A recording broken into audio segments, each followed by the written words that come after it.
ಎಲ್ಲ ಮಾಧ್ಯಮದ ಹಿರಿಯರಿಗೆ ಸ್ನೇಹಿತರಿಗೆ ನಮಸ್ಕಾರ, ಸಿನಿಮಾ ತಂಡದವ್ರಿಗೆ ನಮಸ್ಕಾರ. ಕಂಗ್ರ್ಯಾಚುಲೇಷನ್ಸ್ ಮನ್ಸೂರಿ ಅವ್ರಿಗೆ. ಮನ್ಸೂರೇ ನನ್ನ ಒಳ್ಳೆಯ ಸ್ನೇಹಿತರು.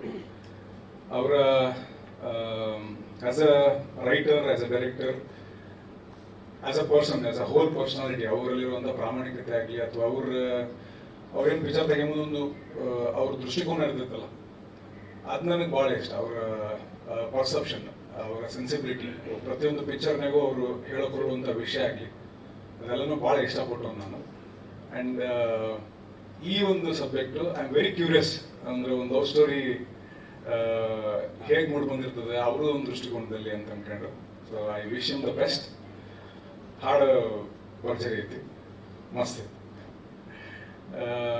ಐ ಥಿಂಕ್ ಎಲ್ಲ ಕಾಲೇಜಿದ್ದು ಒಂದು ಫೆಸ್ಟ್ ಒಳಗೆ ಇದು ಹಾರ್ಡ್ ಫಿಕ್ಸ್ ಆಗಿರ್ತೈತಿ, ಆ ಎನರ್ಜಿ ಐತಿ.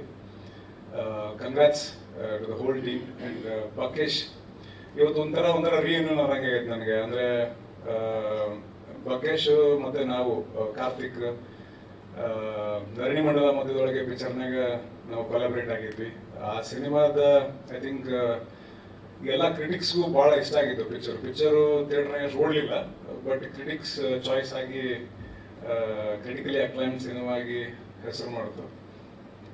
ಆ ಸಿನಿಮಾ ತುಂಬ ಎಂಗೇಜಿಂಗ್ ಆಗಿ ಇರೋದಕ್ಕೆ ಒಬ್ಬ ನಟರ ಕಡೆಯಿಂದ ಎಷ್ಟು ಕೆಲಸ ಆಗಿತ್ತು, ನಿರ್ದೇಶಕರ ಕಡೆಯಿಂದ ಎಷ್ಟು ಕೆಲಸ ಆಗಿತ್ತು, ಅದಕ್ಕೂ ಒಂದು ಹೆಜ್ಜೆ ಜಾಸ್ತಿ ಕೆಲಸ ಬಕೇಶ್ ಅವರು ಮಾಡಿದರು. ಅಷ್ಟು ಎಂಗೇಜಿಂಗ್ ಆಗಿ ಕೂರಿಸಿತ್ತು cinema. I love him as technician, composer ಆಗಿ. ಈ ಹಾಡಿನಾಗೂ ಟೆಕ್ನಿಕಲ್ ಟರ್ಮ್ನ ಹೇಳಕ್ ಬರೋದಿಲ್ಲ ಅಷ್ಟು ಬಕೇಶ್, ಬಟ್ ಪ್ರೋಗ್ರೆಷನ್ ಆಗಲಿ ಅಥವಾ ಹೆಂಗೆ ಸಾಂಗ್ ಶುರುವಿಂದ ಕಂಪ್ಲೀಷನ್ ತಗೋದಿತ್ತಲ್ಲ, ಅದು ಇನ್ವಾಲ್ವ್ ಮಾಡ್ಕೋತೈತಿ, ಒಂದು ಎನರ್ಜಿ ಕ್ರಿಯೇಟ್ ಮಾಡ್ತೈತಿ. ಅಷ್ಟು ಚಲೋ ಬಂದೈತೆ ಹಾಡು. ಆ್ಯಂಡ್ ವಿಜಯ್, ನಾನು ವಿಜಯ್ ಒಂದು ನಾಟಕ ಮಾಡಿದ್ವಿ ನಾವು, ದ ಪ್ರಾಫಿಟ್ ಅಂತ. ಫಸ್ಟು ಅದೇ ಲಾಸ್ಟು ನಮ್ದು ನಾಟಕ. ಅದಾದ್ಮೇಲೆ ಅವರು ನಾವು ಆ ಟೀಮ್ನ ಕಂಟಿನ್ಯೂ ಆಗಿದೆ. ಅವ್ರು ಬೇರೆ ಬೇರೆ ಕಡೆ ಅಭಿನಯ ಕಲಿಯಕ್ಕೆ ಹೊಂಟರು. ಅದಾದ್ಮೇಲೆ ಇವತ್ತ ಭೇಟಿ ಆಗಿದ್ದು ನಾವು, ಆಫ್ಟರ್ ಸೋ ಮೆನಿ ಇಯರ್ಸ್. ಅಷ್ಟು ವರ್ಷಗಳಿಂದ ಆ ಕಡೆಯಿಂದ ಅವ ಬಂದ, ಈ ಕಡೆಯಿಂದ ನಾವು ಬಂದೀನಿ. All the very best. ನನಗೆ ಈ ಪಬ್ಲಿಕ್ ಮ್ಯೂಸಿಕ್ ಒಳಗೆ ಇದ್ದಂಥ ಮ್ಯೂಸಿಕ್ ಪ್ರೊಡ್ಯೂಸರ್ಸು, ನಾನು ಯೂಟ್ಯೂಬ್ದಾಗ ಕೆಲಸ ಮಾಡೋದಾಗ ಇದ್ದಂಥ ಮ್ಯೂಸಿಕ್ ಪ್ರೊಡ್ಯೂಸರ್ಸ್ ಅವರೆಲ್ಲರೂ ಸಿಕ್ಕಾಗಿ ಹೇಳ್ತಾ ಇರ್ತಾರೆ, ಪಿಕ್ಚರ್ ಎಲ್ಲ ಚಲೋ ಮಾಡತ್ತಿ, ಚಲೋ ಹಾಡು ಬರ್ಬೇಕು, ಈ ಕಡೆಯಿಂದ ಮಸ್ತ್ ಹಿಟ್ ಆಗಬೇಕು ಹಾಡು, ಭಾಳ ಜನಕ್ಕೆ ರೀಚ್ ಆಗ್ತೀವಿ ನಾವು ಪಿಕ್ಚರ್ಗಳಿಂದ, ಫಸ್ಟ್ ಹಾಡಿಂದ ರೀಚ್ ಆಗ್ತೀವಿ ಅಂತ. ಐ ಥಿಂಕ್ ಧರಣಿ ಮಂಡಲ ಒಳಗೇನೆ ನಾನು ಒಂಚೂರು ಚಂದ ಕಾಣಿಸಿದ್ದು ಅಂತ ಅನ್ಕೊತೀನಿ ಆ ಹಾಡನ್ನೇ.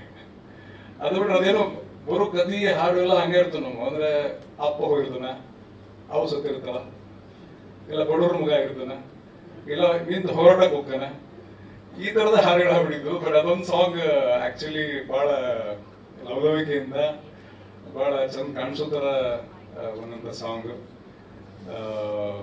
ಭಾಳ ಬ್ಯೂಟಿಫುಲ್ ಆಗಿ ಕಾಣತ್ತೀರಿ ಇಬ್ರು, ಪ್ರಿಯಾಂಕಾ ಆ್ಯಂಡ್ ನೀವು. ದೂರದ ಊರಿಗೆ, ತೀರದ ಊರಿಗೆ ಎಲ್ಲ ಕಡೆನೂ ರೀಚ್ ಆಗಲಿ ಸಿನಿಮಾ, ಈ ಹಾಡು ಎಲ್ಲವೂ ಕೂಡ. ಆ್ಯಂಡ್ ಶುಭಾರಂಭ ಆಗೈತಿ. ದೇಸಾಯಿ ಸರ್ ನಮ್ಮೂರ ಕಡೆದವ್ರು, ನಾ ಹೋಗ್ಬಿಡೇನು ಫಸ್ಟ್ ಸರ್, ನಾನು ನಿಮ್ಮವರು ಸರ್ ಕನ್ಕೊಂಡು ಹೋಗಿ ನಮಸ್ಕಾರ ಮಾಡ್ಕೊಂಡು ಮಾತಾಡ್ಸಿದೆ ನಾನು. ನಿಷ್ಕರ್ಷ ಆಗಲಿ, ಬೆಳದಿಂಗಳ ಬಾಲೆ ಆಗಲಿ, ಅಂದರೆ ಹೀಸ್ ಅ ಲೆಜೆಂಡ್. ಅವ್ರ ಕಡೆಯಿಂದ ಒಂದು ಆಶೀರ್ವಾದ ಆಗೈತಿ, ಚಲೋನೂ ಆಕೈತಿ ಗ್ಯಾರಂಟಿ. ದೇವರಾಜ್ ಅವ್ರಿಗಾಗಲಿ, ನಮ್ಮ ಸ್ನೇಹಿತರಿಗಾಗಲಿ, ನನ್ನ ವಿಜಿಗಾಗಲಿ, ನನ್ನ ಆತ್ಮೀಯ ಗೆಳೆಯ ನಿನಗೂ ಕೂಡ, ಎಲ್ರಿಗೂ ಕೂಡ ಶುಭವಾಗಲಿ, ಗೆಲುವಾಗಲಿ. ನಮಸ್ಕಾರ. ಥ್ಯಾಂಕ್ ಯು ಸರ್, ಬಹಳ ಚಲೋ ಮಾತಾಡಿದ್ರಿ. Thank you.